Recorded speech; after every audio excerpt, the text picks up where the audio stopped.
നമുക്ക് ചിലപ്പോൾ തോന്നും, ഞാൻ നിസ്കരിക്കുന്നുണ്ടല്ലോ, ഞാൻ നോമ്പനുഷ്ഠിക്കുന്നുണ്ടല്ലോ, ഞാൻ തെറ്റുകളൊന്നും ചെയ്യുന്നില്ലല്ലോ, എനിക്ക് സ്വർഗം കിട്ടും എന്നൊക്കെ നമുക്ക് തോന്നുന്നുണ്ടാകും. നമുക്ക് സ്വർഗം കിട്ടാനുള്ള ഒരേ ഒരു വഴി എന്ന് പറയുന്നത് എന്തുമാത്രമാണ്? അള്ളാഹുവിൻ്റെ റഹ്മത്ത് മാത്രമാണ്. അതല്ലാതെ നമ്മൾ ചെയ്യുന്ന അമലുകളെ കൊണ്ട് സ്വർഗത്തിലേക്ക് എത്തൂല. ഞാൻ നിസ്കരിക്കുന്നുണ്ട്, അള്ളാഹ് പറഞ്ഞതുപോലെ നോമ്പനുഷ്ഠിക്കുന്നുണ്ട്, അതുകൊണ്ട് എൻ്റെ കാര്യങ്ങളൊക്കെ ക്ലിയറാണ് എന്നൊരു തോന്നലുണ്ടെങ്കിൽ അത് വെറും തോന്നൽ മാത്രമാണ്. നമ്മുടെ നിസ്കാരം കൊണ്ടോ നോമ്പ് കൊണ്ടോ ഒന്നും നമ്മളങ്ങനെ സ്വർഗത്തിലേക്ക് എത്തുമെന്ന് കരുതണ്ട. ആ നിസ്കാരവും നോമ്പും ഒക്കെ എന്തുമാത്രമാണ്? നമ്മുടെ നന്ദി പ്രകടനമാണ്. ആ നന്ദി പ്രകടനത്തിലൂടെ നമുക്ക് എന്ത് കിട്ടണം? യജമാനനായ അള്ളാഹുവിൻ്റെ റഹ്മത്ത് കിട്ടണം, കാരുണ്യം കിട്ടണം. ആ കാരുണ്യവും സ്നേഹവും വാത്സല്യവും അലിവും ഇതെല്ലാം കിട്ടാനുള്ള വഴിയാണ് എന്ത്? നമ്മുടെ ഇബാദത്തുകൾ എന്ന് നമ്മൾ മനസ്സിലാക്കണം. മുൻകാലത്ത് ആബിദായ ഒരു മനുഷ്യനെ കുറിച്ച് പറയുന്നുണ്ട്. ആ മനുഷ്യൻ 500 വർഷക്കാലം ഒരു മലയുടെ മുകളിൽ ഇരുന്നു കൊണ്ട് ഇബാദത്ത് ചെയ്തു, അള്ളാഹനെ ആരാധിച്ചു. ആ മനുഷ്യൻ, അയാൾക്ക് കുടിക്കാനായി അള്ളാഹു സുബ്ഹാനഹു വ തആല കുറച്ച് നല്ല വെള്ളവും അതിനാവശ്യമായ ചില പഴങ്ങളൊക്കെ അയാളുടെ ജീവൻ നിലനിർത്താൻ വേണ്ടി കൊടുത്തിരുന്നു. മുൻകാലത്തുള്ള സമുദായങ്ങൾക്ക് ഒരുപാട് ആയുസ്സുണ്ടായിരുന്നു. നൂഹ് നബിയുടെയൊക്കെ ചരിത്രം എടുത്ത് പരിശോധിച്ചാൽ കാണാം. അങ്ങനെ ഈ മനുഷ്യൻ ധാരാളം ഇബാദത്ത് ചെയ്തു.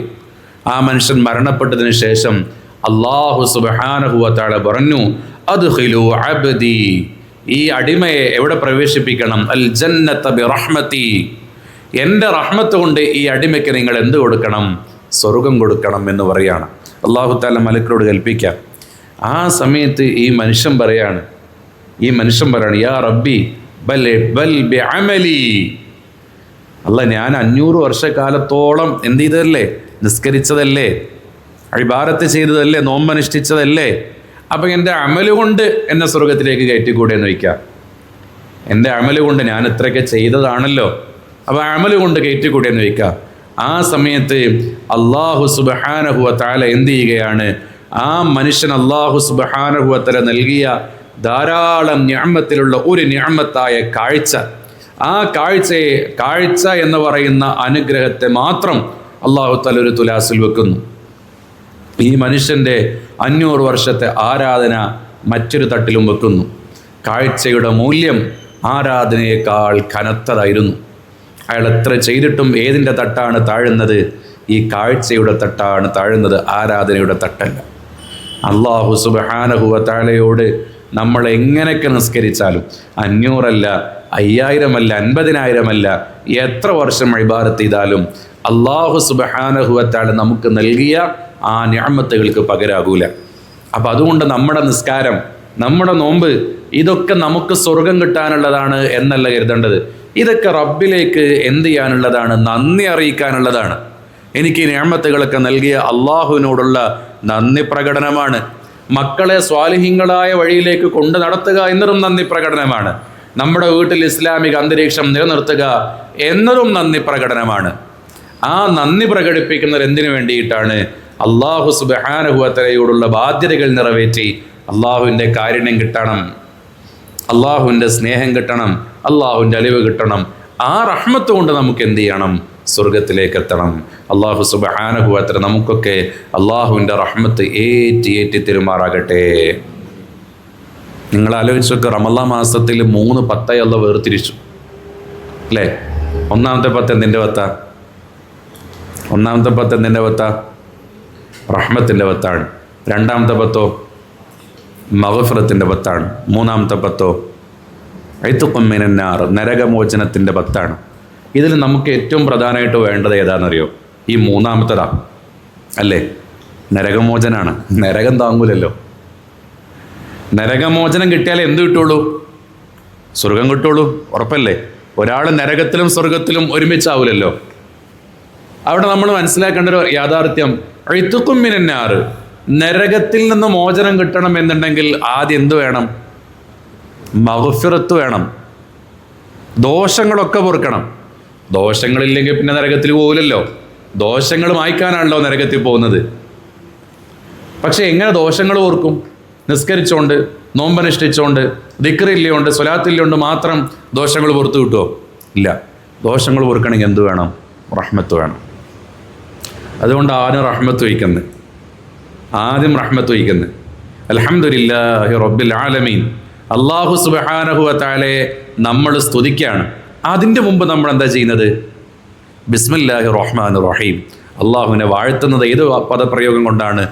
റഹ്മാനും റഹീമുമായ അള്ളാഹ് എന്ന പദപ്രയോഗം കൊണ്ടാണ്. അപ്പോൾ രക്ഷപ്പെടാൻ വേണ്ടത് എന്ത് തന്നെയാണ്? ഈ റഹ്മത്ത് തന്നെയാണ്. അപ്പം നമ്മുടെ നിസ്കാരങ്ങളാണെങ്കിലും മറ്റുമൊക്കെ അതിൻ്റെയൊക്കെ അടിസ്ഥാനപരമായ അതിൻ്റെയൊക്കെ ലക്ഷ്യം എന്ന് പറയുന്നത് എന്താണ്? അല്ലാഹു സുബ്ഹാനഹു വ തആലയോടുള്ള നന്ദി പ്രകടനം. എന്തിന് നന്ദി പ്രകടിപ്പിക്കുന്നു? നിങ്ങൾ എൻ്റെ കൂടെ ഇല്ലേ? എന്തിന് നന്ദി പ്രകടിപ്പിക്കുന്നു? അള്ളാഹുവിൻ്റെ റഹ്മത്ത് കിട്ടാൻ. അല്ലാതെ നമ്മൾ പള്ളിയിലേക്ക് വരുന്നതോ നമ്മൾ നോമ്പനുഷ്ഠിക്കുന്നതോ മറ്റ് അമലുകൾ ചെയ്യുന്നതോ ഇതൊന്നും എന്താവശ്യത്തിന് വേണ്ടിയിട്ടല്ല. എന്തിനു വേണ്ടിയിട്ടല്ല? നമ്മൾ വലിയ ആളുകളാവാൻ വേണ്ടിയിട്ടല്ല. ഈ നന്ദി പ്രകടിപ്പിക്കാനാണ്. അങ്ങനെ നമ്മൾ നന്ദിയൊക്കെ പ്രകടിപ്പിച്ചാൽ ഞാൻ നേരത്തെ പറഞ്ഞിടത്ത് എത്തും. എവിടെ? ലൈൻ ശക്കർത്തും ലസീദന്നക്കും. അപ്പം അല്ലാഹു സുബ്ഹാനഹു വ തആല അവൻ്റെ റഹ്മത്ത് കൊണ്ട് നമ്മുടെ സ്ഥാനം വർദ്ധിപ്പിച്ചു തരും. അതാണ് ഔലിയാക്കൾക്കൊക്കെ കിട്ടിയത്. ഒരുപാട് കാലം ദർസ് നടത്തി. നന്ദിയല്ലേ? അല്ലാഹു തആല നൽകിയ ബുദ്ധി, നാവ്, ഇതൊക്കെ ദർസ് നടത്തി, നന്ദി പ്രകടിപ്പിച്ചു. അതങ്ങനെ കുറേ നന്ദി പ്രകടിപ്പിച്ചപ്പോൾ അല്ലാഹു തആല ലഅസീദന്നക്കും അവരുടെ സ്ഥാനക്കയറ്റം കൊടുത്തു. അവർ വലിയായി, അവർ ഖുതുബായി, അവർ അബ്ദാലിൽപ്പെട്ടവരായി, വലിയ വലിയ മനുഷ്യകളായി. ഇനി നമുക്കും കിട്ടും. നമ്മൾ നിസ്കരിച്ച് റഹ്മത്തൊക്കെ ശേഖരിച്ചാൽ നമ്മൾ എവിടെ വരും? സ്വാലിഹീങ്ങളാകും. എവിടെ വരും? സ്വാലിഹീങ്ങളാകും. അപ്പോൾ നമ്മുടെ ജീവിതത്തിൽ നമ്മൾ എന്ത് ചെയ്യണം? ലൈൻ ശക്കർത്തും ലഅസീദന്നക്കും. നന്ദി ചെയ്തുകൊണ്ട് സ്ഥാനങ്ങൾ എന്ത് ചെയ്യണം? നമ്മൾ വർദ്ധിപ്പിക്കണം. ഇത് വർദ്ധിപ്പിച്ചവരാണ് സയ്യിദുനാ റസൂലുള്ളാഹി സ്വല്ലല്ലാഹു അലൈഹി വസല്ലമ തങ്ങൾ. ആ റസൂലുള്ളാഹിയുടെ മഹബ്ബത്ത് നമുക്ക് ഏറി വരണം. മഹാനായ സയ്യിദുനാ അബൂബക്കർ സിദ്ദീഖ് റളിയല്ലാഹു അൻഹു റസൂലുള്ളാഹി സ്വല്ലല്ലാഹു അലൈഹി വസല്ലമ തങ്ങൾ എങ്ങനെയാണ് സ്നേഹിച്ചത്? എങ്ങനെയാണ് നമ്മൾ പറഞ്ഞു തീർക്കുക? സിദ്ദീഖ് തങ്ങൾക്ക് വഫാത്തിൻ്റെ സമയത്ത് വല്ലാണ്ട് ഈ മരണശയ്യയിൽ കിടക്കുന്ന ആ ഒരു അസുഖം വന്ന സമയത്ത് മകളായ ആയിഷ ഉമ്മയെ വിളിച്ചു. ആയിഷ ഉമ്മനെ വിളിച്ചു ചോദിച്ചു, ഫി അയ്യി യൗമിൻ തുവഫി നബി സല്ലല്ലാഹു അലൈഹി വസല്ലം. അബൂബക്കർ സിദ്ദീഖ് റളിയല്ലാഹു അൻഹു മരണശയ്യയിൽ കിടക്കുകയാണ്. അവിടത്തേക്ക് വഫാത്തിൻ്റെ സമയമായി. അങ്ങനെ കിടക്കുന്ന സമയത്ത് ആയിഷ ഉമ്മ, മകളായ ആയിഷ ഉമ്മ, റസൂലുള്ളാഹിൻ്റെ ഭാര്യയായ ആയിഷ ഉമ്മ വിളിച്ചുകൊണ്ട് ചോദിക്കുന്നു. ആയിഷ ഉമ്മയോട് ചോദിക്കുകയാണ്, ഫി അയ്യി യൗമിൻ തുവഫിയ നബി സല്ലല്ലാഹു അലൈഹി വസല്ലം. മോളെ ആയിഷു, ഏത് ദിവസത്തിലാണ് റസൂലുള്ളാഹി വഫാത്തായത് എന്ന ചോദ്യം. റസൂലുള്ളാഹി സ്വല്ലല്ലാഹു അലൈഹി വസല്ലം തങ്ങൾ ഏത് ദിവസത്തിലാണ് വഫാത്തായത് എന്നാണ് ചോദ്യം. ആ സമയത്ത് ആയിഷ ബീവി പറഞ്ഞു, അത് തിങ്കളാഴ്ചയാണ് ഉപ്പ. റസൂലുള്ളാഹി വഫാത്തായത് ഏത് ദിവസമാണ്?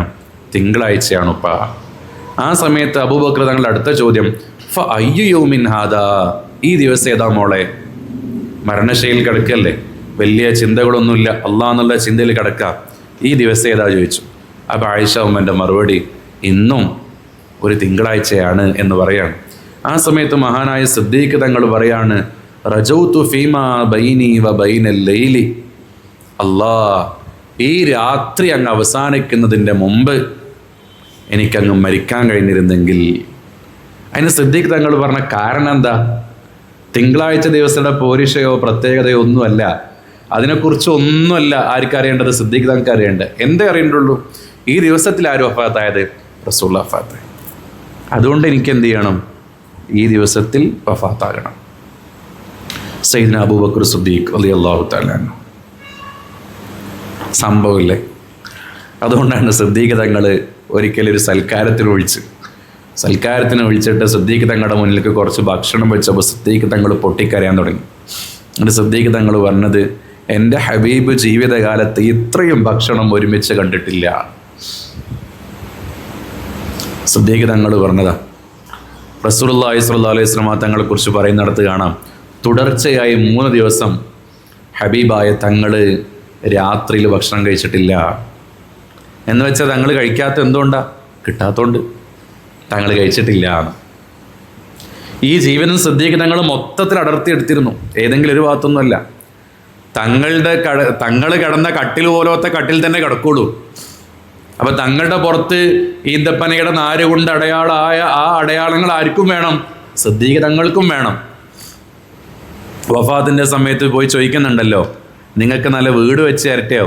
ഞങ്ങളെ റസൂലുള്ളാഹിന്റെ ഹബീബല്ലേ അങ്ങ് എന്ന് ചോദിച്ചപ്പോൾ സിദ്ദീഖ് തങ്ങളുടെ മറുപടി എന്താ? എൻ്റെ ഹബീബിനില്ലാത്ത വീട് എന്തിനാ എനിക്ക്? സയ്യിദുനാ അബൂബക്കർ സിദ്ദീഖ് റളിയല്ലാഹു തആല. ആ സിദ്ദീഖ് തങ്ങൾ അവസാന വസിയത്തായി പറഞ്ഞ ആവശ്യം എന്തുമാത്രമാണ്? എനിക്ക് ആരുടെ അടുക്കൽ ഒരു ഖബർ വേണം? റസൂലുള്ളാഹിന്റെ അടുക്കൽ ഒരു ഖബർ വേണം എന്നുള്ളതാണ്. അതാണ് റസൂലുള്ളാഹിന്റെ ഹബീബാണ് ആര്? അബൂബക്കർ സിദ്ദീഖ് റളിയല്ലാഹു അൻഹു. അങ്ങനെയൊക്കെയാണ് അവർ ആരിനെ സ്നേഹിക്കുന്നത്? റസൂലുള്ളാഹിനെ സ്നേഹിക്കുന്നത്. ഈ റബീഉൽ അവ്വൽ മാസത്തിൽ നമ്മൾ ചെയ്യേണ്ട കാര്യങ്ങളും അത് തന്നെയാണ്. ഇങ്ങനെയുള്ള നല്ല നല്ല കാര്യങ്ങളൊക്കെ ഇങ്ങനെ ചെയ്തു കൊടുക്കുക. റസൂലുള്ളാഹിനെ ഇങ്ങനെ ഇത്തിബാ ചെയ്തുകൊണ്ടുവരിക, റസൂലുള്ളാഹിനെ ജീവിതത്തിൽ ഇങ്ങനെ പകർത്തിക്കൊണ്ടുവരിക. ആ പകർത്തിക്കൊണ്ടുവരലിൻ്റെ ഭാഗമായിട്ട് തന്നെയാണ് തങ്ങളുടെ ദാമ്പത്യ ജീവിതം അടിപൊളിയായിരുന്നല്ലോ. നബി സല്ലല്ലാഹു അലൈഹി വസല്ലം തങ്ങൾ ഭാര്യമാരെ പരിഗണിച്ച രീതി എങ്ങനെയാണ്? ഞാൻ നേരത്തെ പറഞ്ഞില്ലേ, ആയിഷ ഉമ്മ ഇങ്ങനെ കടന്നു വരുമ്പോൾ തങ്ങൾ എഴുന്നേറ്റ് വെക്കും. തങ്ങൾ എഴുന്നേറ്റ് നിന്നിട്ട് ആയിഷ ഉമ്മൻ്റെ കൈ പിടിച്ച് മുസാഫത്ത് ചെയ്യും. അത് തിരിച്ചും ചെയ്യുന്നു. ഒരു ഭാര്യയോടുള്ള സ്നേഹം, ആദരവ്, ബഹുമാനം ഇതെല്ലാം തങ്ങൾ പ്രകടിപ്പിക്കാം. എന്ന് മാത്രമല്ല, ആയിഷ ബീവി പറയുന്നുണ്ട്, കുന്തു അശ്റബു അന ഹൈലുൻ, എനിക്ക് ഹൈലുണ്ടായിരുന്ന സമയത്ത് ഞാനിങ്ങനെ വെള്ളം കുടിക്കുമ്പോൾ ആ പാത്രം ഉണ്ടല്ലോ, ആ പാത്രം ഞാൻ നബി സല്ലല്ലാഹു അലൈഹി വസല്ലം തങ്ങൾക്ക് കൊടുക്കും. ഞാൻ കുടിച്ചതിന് ശേഷം ആ പാത്രം ഞാൻ ആർക്ക് കൊടുക്കും? നബി സല്ലല്ലാഹു അലൈഹി വസല്ലം തങ്ങൾക്ക് കൊടുക്കും. തങ്ങളപ്പം എന്ത് ചെയ്യും? ആ ഒരു ഭാഗം, ഇപ്പോൾ ആയിഷ ഉമ്മ കുടിച്ചത് ഈ ഭാഗമാണെങ്കിൽ ഇതേ ഭാഗത്തിൽ നിന്ന് തന്നെ കുടിക്കാൻ ആര് ശ്രദ്ധിക്കുമായിരുന്നു? നബി സല്ലല്ലാഹു അലൈഹി വസല്ലം തങ്ങൾ ശ്രദ്ധിക്കുമായിരുന്നു. ആ കാലഘട്ടത്തിൽ ഹൈലുള്ള സമയം അഥവാ മെൻസസ് ഉള്ള സമയത്ത് സ്ത്രീകളെയൊക്കെ മാറ്റി നിർത്തണം. അവർ കഴിച്ച പാത്രത്തിൽ കഴിക്കാൻ പാടില്ല, അവരുടെ കൂടെ കിടക്കാൻ പാടില്ല എന്നൊക്കെ പറഞ്ഞിരുന്നൊരു കാലഘട്ടത്തിൽ ഹബീബായ തങ്ങൾ എന്ത് ചെയ്യാണ്? പ്രിയപ്പെട്ട പ്രിയതമ കുടിച്ച, ഹൈലുള്ള സമയത്ത്, മെൻസസ് ഉള്ള സമയത്ത് പ്രിയതമ കുടിച്ച അതേ ഗ്ലാസിൽ അതേ ചുണ്ട് തട്ടിയ അതേ ഭാഗത്ത് തന്നെ ചുണ്ട് തട്ടിച്ചുകൊണ്ട് ആര് വെള്ളം കുടിക്കുന്നു? സയ്യിദുനാ റസൂലുള്ളാഹി സ്വല്ലല്ലാഹു അലൈഹി വസല്ലം തങ്ങൾ ഇങ്ങനെ വെള്ളം കുടിക്കുകയാണ്. അപ്പൊ നബി സല്ലല്ലാഹു അലൈഹി വസല്ലം തങ്ങൾ എല്ലാ അർത്ഥത്തിലും എന്തായിരുന്നല്ലോ? ആ രൂപത്തിൽ, എല്ലാ രൂപത്തിലും ഭാര്യമാരെ പരിഗണിച്ചതാ.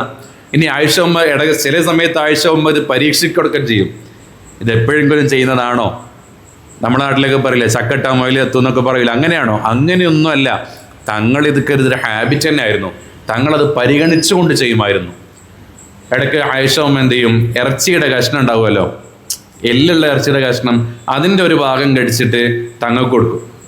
ആ എല്ലിൽ ബാക്കിയുള്ള മാംസം തങ്ങൾക്ക് കൊടുക്കും കഴിക്കാൻ വേണ്ടിയിട്ട്. തങ്ങൾ ആയിഷ ഉമ്മ കടിച്ച് അവിടെ തന്നെ കടിക്കും തങ്ങൾ.